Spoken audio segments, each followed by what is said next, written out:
Desde un analista de salpicaduras de sangre que mató durante más de 2 décadas sin ser detectado, hasta fugitivos que se convirtieron en los criminales más buscados por el FBI, con todo el peso de los recursos federales siguiendo cada uno de sus movimientos. Bienvenido a Eco de Estrellas, donde desglosamos los crímenes más fascinantes para explorar cómo la carrera asesina de Dexter Morgan se compara con la de los criminales que entraron en la lista de los 10 más buscados del FBI, y si sus métodos lo habrían mantenido en libertad si la agencia lo hubiera estado persiguiendo directamente. Pero antes de sumergirnos en cómo la soledad de Dexter se compara con las redes criminales de los fugitivos, hay un detalle crucial que lo cambia todo. En primer lugar, hablemos de la planificación y la preparación. Dexter Morgan nunca se apresuraba al matar. Cada objetivo era observado cuidadosamente durante semanas o incluso meses antes de que él hiciera un movimiento. A lo largo de la serie, Dexter demostró una preparación obsesiva. En la temporada 1, al rastrear al asesino del camión de hielo, pasó semanas analizando escenas del crimen y patrones antes de descubrir que su hermano biológico, Brian Moser, estaba detrás de todo. En la temporada 4, Dexter dedicó más de un mes a estudiar a Arthur Mitchell, el asesino de la Trinidad. Asistió a las apariciones públicas de Mitchell, lo siguió a casa e incluso se hizo pasar por un hombre llamado Kyle Butler para infiltrarse en la vida familiar de Mitchell. Aprendió el patrón de Mitchell: enterrar a un niño pequeño, desangrar a una mujer en una bañera, empujar a una mujer a su muerte y golpear hasta la muerte a un padre de 2 hijos con un martillo. Dexter rastreó el trabajo de caridad de construcción de Mitchell a través de múltiples estados, anotó sus movimientos y solo fue a por la muerte después de tener pruebas abrumadoras de que Mitchell lo merecía, según el código. Este enfoque le dio a Dexter un control total sobre sus objetivos. Conocía sus horarios, sus hábitos y dónde eran vulnerables. Cuando finalmente actuaba, sus víctimas nunca lo veían venir. La preparación significaba no apresurarse, no entrar en pánico, no cometer errores por actuar demasiado rápido. Estudiaba patrones de sangre para su trabajo, entendía la investigación de la escena del crimen y usaba ese conocimiento para evitar dejar evidencia. Sus salas de asesinato tardaban horas en ser preparadas. Láminas de plástico medidas y pegadas, herramientas limpias y organizadas, sedantes medidos según el peso corporal. Ese nivel de control significaba algo enorme. Dexter tenía tiempo. Tiempo para observar, tiempo para planificar, tiempo para perfeccionar todo antes de hacer cualquier cosa. Entonces, ¿cómo se compara eso con los fugitivos que tenían agentes federales pisándoles los talones mientras solo intentaban sobrevivir? Los fugitivos más buscados del FBI rara vez podían planear algo. Vivían en pánico constante, tomando decisiones en una fracción de segundo, mientras las fuerzas del orden los rastreaban por todas partes.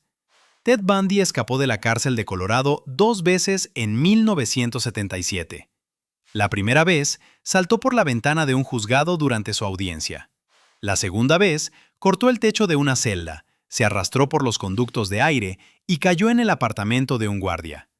Después de esa segunda fuga, Bundy robó coches, usó tarjetas de crédito robadas y mató a 3 mujeres más en cuestión de semanas. Se estaba desmoronando. La planificación se había esfumado. La policía lo atrapó en Pensacola, Florida, solo 6 días después de matar a Kimberly Leach. Conducía un Volkswagen Beetle robado tan mal que un policía lo detuvo por una infracción de tráfico. Toda esa planificación cuidadosa que hizo a Bundy peligroso antes de su arresto se desvaneció por completo una vez que estuvo huyendo. Cuando el FBI pone a alguien en la lista de los más buscados, la planificación se detiene y la supervivencia comienza. Cada elección se convierte en el ahora mismo. Encontrar comida, encontrar refugio, encontrar una manera de moverse. Mientras tanto, los agentes federales trabajan a través de las fronteras estatales, rastrean el dinero y colocan fotos en todas las comisarías del país. Eric Rudolph, el terrorista del Parque Olímpico, pasó 5 años escondido en las montañas Apalaches para permanecer libre. Sobrevivió hurgando en la basura, robando en cabañas y viviendo en el bosque. Eso le impidió ser atrapado, pero solo estaba sobreviviendo. No podía planear, no podía moverse libremente, solo podía esconderse. Dexter pasaba meses preparando cada asesinato. Los fugitivos más buscados pasaban meses solo tratando de despertar al día siguiente sin esposas. Así que el ganador es Dexter. Una preparación cuidadosa con todo el tiempo del mundo frente a fugitivos obligados a tomar una decisión de pánico cada día. La planificación gana cuando nadie te está cazando activamente. Esto nos lleva a la siguiente gran diferencia: recursos y apoyo. Solo por diseño versus redes criminales. Dexter Morgan operaba de forma completamente independiente, sin cómplices, sin contactos criminales, sin ayuda externa que pudiera delatarlo o dejar rastros. Desde el primer episodio, Dexter trabajó solo. No necesitaba blanqueadores de dinero, casas de seguridad ni compañeros criminales. Su vida normal le proporcionaba todo: un sueldo real de Miami Metro, un apartamento a su nombre, un barco para deshacerse de los cuerpos. En la temporada 2, cuando Lila West mató a varias personas en esa cabaña de los Everglades, Dexter no le dio las gracias. La cortó por completo porque se había convertido en un problema que no podía controlar. Cuando su hermano Brian quiso que se unieran en el final de la temporada 1, Born Free, ofreciendo matar juntos, Dexter mató a Brian en su lugar. El código lo exigía, y las asociaciones significaban vulnerabilidades, y Dexter lo sabía. Vivió en Iron Lake durante casi 10 años sin un solo compañero, manteniendo su cobertura de Jim Lindsay a través de un trabajo regular e integrándose en la comunidad. No tener compañeros significaba no tener traiciones. Dexter nunca se preocupó de que alguien fuera arrestado y llegara a un acuerdo. Nunca temió que un compañero hablara. Él controlaba toda la información porque era la única persona que la tenía. Esta autosuficiencia total se extendía a sus asesinatos. No necesitaba comprar armas imposibles de rastrear ni contratar especialistas. Trabajaba en forense, lo que le daba acceso al tranquilizante animal M99, conocimiento sobre cómo deshacerse de los cuerpos y una comprensión interna de cómo funcionan las investigaciones. Sin embargo, operar solo también significaba límites. Nadie que respaldara su coartada, nadie que lo ayudara si las cosas salían mal, ninguna red que lo ayudara a desaparecer si la policía se acercaba. Lo que nos hace preguntarnos, ¿cómo les fue a los fugitivos con organizaciones criminales enteras ayudándolos cuando el FBI decidió que debían ser capturados? Muchos fugitivos más buscados por el FBI y tenían enormes redes criminales, muchísimo dinero y conexiones internacionales. Ventajas que deberían haberlos mantenido ocultos para siempre. James Whitey Bulger pasó 16 años en la lista de los más buscados del FBI, con aproximadamente $25 millones en efectivo, serias conexiones criminales y décadas de experiencia dirigiendo el crimen organizado de Boston. Se mantuvo el movimiento por Nueva York, Luisiana, Wyoming, California, usando nombres falsos y pagando todo en efectivo. Su hermano, William, era un poderoso presidente del Senado estatal de Massachusetts. Bulger incluso tenía agentes corruptos del FBI que le advirtieron antes de su acusación en 1994, dándole tiempo para huir. A pesar de todas esas ventajas, el FBI lo encontró en Santa Mónica en 2011, después de que una vecina reconociera a su novia por una campaña publicitaria del FBI. Osama Bin Laden tenía una red terrorista entera protegiéndolo, casas de seguridad en Pakistán y dinero de las operaciones mundiales de Al-Qaeda. El FBI, trabajando con el ejército y la CIA, lo encontró después de 10 años. Los recursos y las redes dieron a estos fugitivos victorias a corto plazo, pero esas mismas redes crearon puntos débiles. Cada persona que sabe dónde estás podría convertirse en informante. Cada movimiento de dinero puede ser rastreado. Cada contacto se convierte en un riesgo. La novia de Bulger lo delató. El mensajero de Bin Laden llevó a los operativos a su complejo. En el momento en que un fugitivo depende de otras personas, introduce variables que no puede controlar. Dexter nunca tuvo ese problema, porque nunca creó esos puntos débiles. Así que, una vez más, el ganador es Dexter. Las redes criminales te dan recursos, pero introducen puntos débiles fatales. La independencia total de Dexter significaba que nadie podía delatarlo porque nadie sabía nada. La autosuficiencia de Dexter lo mantuvo invisible, pero eso solo funcionaba si podía permanecer oculto cuando las fuerzas del orden comenzaran a buscarlo. Así que veamos cómo se comparan sus tácticas de ocultamiento. Dexter Morgan sabía que el mejor escondite estaba a la vista de todos. Un trabajo regular, una casa regular, una vida regular que no daba a los investigadores absolutamente nada sospechoso que encontrar. A lo largo de la serie original, Dexter mantuvo una cobertura constante. Trabajaba en homicidios de Miami Metro, asistía a reuniones departamentales, se presentaba en escenas del crimen y ayudaba en las investigaciones. En la temporada 3, se hizo amigo del fiscal adjunto Miguel Prado, asistiendo a eventos sociales y construyendo relaciones que hacían su acto de tipo normal aún más creíble. Se casó con Rita Bennett, una madre soltera con 2 hijos, y en la temporada 4 tuvieron un hijo juntos, Harrison. Compró una casa, pagó una hipoteca, declaró impuestos y apareció en los registros públicos como un aburrido analista forense. Incluso después de fingir su muerte en el huracán Laura al final de la temporada 8, Dexter reconstruyó exactamente el mismo tipo de vida en Iron Lake, trabajando en la tienda de pesca y caza de Fred, saliendo con la jefa de policía Angela Bishop y viviendo en una cabaña donde conocía a sus vecinos y participaba en las actividades del pueblo. Este enfoque convirtió la vida normal en un arma. Los investigadores buscan patrones extraños, personas que solo pagan en efectivo, evitan las cámaras, se mueven constantemente, no tienen historial laboral. Dexter no tenía ninguna de esas banderas rojas. Existía en todas las bases de datos exactamente como debía. Su cuenta bancaria mostraba cheques de pago regulares de trabajos reales. Sus declaraciones de impuestos coincidían con lo que decía ganar. Sus redes sociales, apenas presentes pero existentes, mostraban a un aburrido padre suburbano. Cuando Miami Metro investigó al carnicero de Bay Harbor en la temporada 2, Dexter estaba en la sala ayudando a resolver el caso.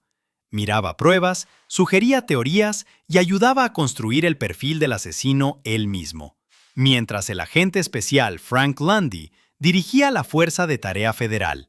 La brillantez era simple: si te pareces a todos los demás, nadie te mira. Pero ¿qué pasa con los fugitivos que no podían pasar desapercibidos porque sus caras estaban pegadas en carteles de "Se busca" en todas las comisarías y oficinas de correos de Estados Unidos? Cuando alguien aterriza en la lista de los 10 más buscados del FBI, pasar desapercibido se vuelve imposible. Su cara está por todas partes, empujándolos a un aislamiento total y a una huida constante. Robert William Fisher supuestamente mató a su esposa y a sus 2 hijos en Scottsdale, Arizona, en 2001. Luego voló la casa y desapareció. El FBI lo puso en la lista de los 10 más buscados en 2002. A pesar de los informes de avistamientos en el oeste de Estados Unidos y México, Fisher nunca ha sido encontrado. El FBI cree que probablemente murió en la naturaleza, pero su desaparición requirió cortarse completamente de la sociedad. No podía conseguir un trabajo, no podía alquilar un lugar, no podía usar su nombre real para nada. Ted Bundy, después de su escape de 1977, intentó pasar desapercibido en Tallahassee, Florida, usando una tarjeta de crédito robada y viviendo en una pensión barata. En cuestión de semanas, su foto se había difundido lo suficiente como para que la gente lo reconociera, obligándolo a seguir moviéndose. La policía lo atrapó poco después. La lista de los 10 más buscados del FBI se envía a aproximadamente 18,000 agencias de aplicación de la ley. Las fotos llegan a los cruces fronterizos, aeropuertos, estaciones de autobuses, hoteles. La cobertura mediática hace que todos estén al tanto. La publicidad hace imposible la vida normal. No puedes entrar en un banco, alquilar un apartamento o rellenar una solicitud de empleo sin arriesgarte a que alguien te reconozca. Eric Rudolph sobrevivió 5 años en las montañas Apalaches evitando a la gente casi por completo. Vivía de lo que podía robar y buscar. Un oficial de policía novato en Murphy, Carolina del Norte, lo atrapó en 2003, hurgando en un contenedor de basura detrás de un supermercado a las 4 de la mañana. 5 años de perfecto escondite terminaron porque necesitaba comida. Dexter iba a trabajar todas las mañanas a una comisaría. Los fugitivos más buscados ni siquiera podían ir a un supermercado sin arriesgarlo todo. Así que, una vez más, nuestro ganador es Dexter. Vivir una vida normal a la vista de todos, frente a ser forzado a la clandestinidad con tu cara en cada cartel de Se Busca. La visibilidad gana cuando no te están cazando activamente. Esconderse a la vista de todos solo funcionó porque Dexter nunca activó lo único que destruye el anonimato. Lo que nos lleva a cómo se activa la atención de las fuerzas del orden en primer lugar. Dexter Morgan se dirigía específicamente a personas que la sociedad no echaría de menos, asesinos que se escabullían del sistema judicial, criminales que ya se escondían de las fuerzas del orden. El código que Harry le enseñó a Dexter era específico: solo matar a personas culpables de asesinato que hubieran escapado de la justicia legal. A lo largo de la serie, los objetivos de Dexter eran narcotraficantes, pedófilos, asesinos en serie y criminales violentos. En la temporada 2, cuando unos buceadores encontraron accidentalmente su cementerio submarino frente a la costa de Miami, recuperaron 18 cuerpos desmembrados. Cada uno de ellos pertenecía a un criminal conocido, personas con antecedentes, personas que evadieron el enjuiciamiento, personas que se deslizaron por las grietas legales. Cuando el FBI lo apodó el carnicero de Bay Harbor y lanzó una investigación masiva dirigida por el agente especial Frank Landy, construyeron un perfil, pero tuvieron dificultades con el motivo porque las víctimas eran todos criminales violentos. La selección de víctimas tenía una genialidad estratégica. Nadie buscaba a estas personas. Cuando un narcotraficante desaparece, otros criminales no presentan denuncias de personas desaparecidas. Cuando un asesino que superó un cargo de asesinato desaparece, los detectives no inician investigaciones. El número de víctimas de Dexter podía aumentar porque estaba eliminando personas de un mundo que ya operaba en las sombras. La investigación del carnicero de Bay Harbor solo ocurrió debido a un descubrimiento accidental. Buzos que buscaban tesoros tropezaron con su lugar de dumping.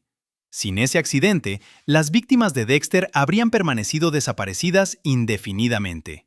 Comparemos eso con los fugitivos cuyos crímenes eran tan públicos, tan violentos, tan imposibles de ignorar, que las fuerzas del orden no tuvieron más remedio que convertirlos en objetivos prioritarios.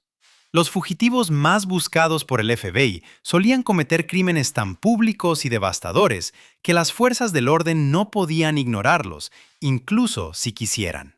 Eric Robert Rudolph bombardeó el Centennial Olympic Park durante los Juegos Olímpicos de Atlanta de 1996, matando a una persona e hiriendo a otras 111. El ataque ocurrió durante el evento deportivo más grande del mundo, con cobertura mediática internacional. El FBI no tuvo más remedio que convertirlo en una prioridad.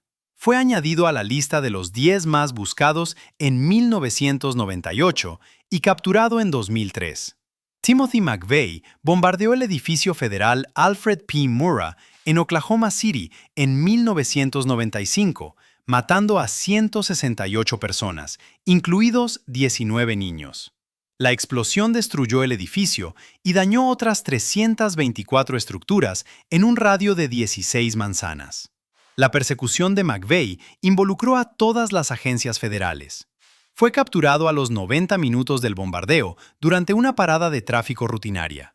Pero si hubiera escapado, todo el país lo habría estado buscando. Estos crímenes exigieron una respuesta federal: bombardeos públicos, víctimas masivas, ataques que fueron noticia nacional. Las fuerzas del orden no miraron para otro lado. La escala y la visibilidad forzaron la asignación de recursos. Cuando Ted Bundy escapó y mató a 3 víctimas más en Florida, incluida Kimberly Leach, de 12 años, la cobertura mediática fue masiva. Su foto apareció por todas partes. Los testigos se presentaron, las pistas inundaron las comisarías. El FBI creó un perfil y lo puso en la lista de los 10 más buscados. Fue atrapado en cuestión de semanas. Dexter mató a más de 135 personas en más de 20 años. Hasta ese descubrimiento accidental en la temporada 2, nadie sabía siquiera que esas personas estaban muertas, y mucho menos asesinadas por la misma persona. Así que, una vez más, nuestro ganador es Dexter. Seleccionar víctimas invisibles que nadie buscaba, frente a cometer ataques públicos que forzaban una respuesta masiva de las fuerzas del orden. La invisibilidad supera la infamia cuando el objetivo es permanecer libre. Entonces, ¿qué piensas? ¿La selección de víctimas de Dexter podría haberlo mantenido fuera del radar de las fuerzas del orden para siempre? ¿O la tecnología moderna lo habría atrapado de todos modos? Dexter Morgan mató durante más de 20 años. Operaba dentro de un departamento de policía rodeado de detectives de homicidios y nadie sospechaba de él. Construyó un sistema que funcionó. Siguió el código. Permaneció invisible. Los fugitivos más buscados operaban bajo todo el peso de las persecuciones federales. Fotos distribuidas a miles de agencias. Recompensas masivas ofrecidas. Cobertura mediática manteniendo sus rostros en la conciencia pública. Recursos movilizados específicamente para encontrarlos. La comparación parece sencilla hasta que te das cuenta de que estamos viviendo 2 juegos completamente diferentes. Dexter tuvo éxito porque nadie jugaba contra él. Sus víctimas eran personas que la sociedad ya había dado por perdidas. Sus métodos dejaban una evidencia mínima. Su vida de cobertura era tan perfectamente ordinaria que funcionaba como camuflaje activo. Tuvo tiempo para planificar, recursos de empleo legítimo y libertad para operar sin que nadie lo estuviera buscando activamente. Los fugitivos más buscados fracasaron porque todo el sistema se activó contra ellos. Sus crímenes eran demasiado públicos para ignorarlos. Sus rostros se hicieron reconocibles a nivel nacional. Sus recursos, por extensos que fueran, no pudieron superar la persecución federal coordinada. Whitey Bulger tenía $25 millones y 16 años de experiencia evadiendo la captura. El FBI aún lo encontró. Eric Rudolph sobrevivió en la naturaleza durante 5 años. Un policía novato lo atrapó hurgando en la basura. Aquí está lo que hace que esta comparación sea injusta. Si Dexter hubiera cometido crímenes que lo pusieran en la lista de los más buscados, ataques públicos, víctimas de alto perfil, violencia que generara medios, habría sido atrapado en cuestión de meses. Su rostro habría estado por todas partes. Su experiencia forense no lo habría ayudado una vez que todos los policías de Estados Unidos lo estuvieran buscando. Su tapadera de vida normal se habría derrumbado en el momento en que su foto apareciera en las noticias. Pero si los fugitivos más buscados hubieran operado con la metodología de Dexter, selección cuidadosa de víctimas, planificación meticulosa, años de preparación, dirigirse a personas que nadie buscaba, es posible que ni siquiera hubieran entrado en la lista. El secreto de Dexter no era evadir al FBI, era asegurarse de que nunca supieran que existía. Su genio fue permanecer tan por debajo del radar que a nadie se le ocurrió mirar hacia arriba. Los fugitivos en la lista de los más buscados activaron la máquina. Dexter entendió cómo evitar activarla por completo. Llamar a eso una pelea justa sería una broma. Están jugando 2 juegos completamente diferentes. Un grupo huía de la fuerza de investigación más poderosa del mundo. El otro pasaba junto a ella todas las mañanas con una taza de café y una sonrisa.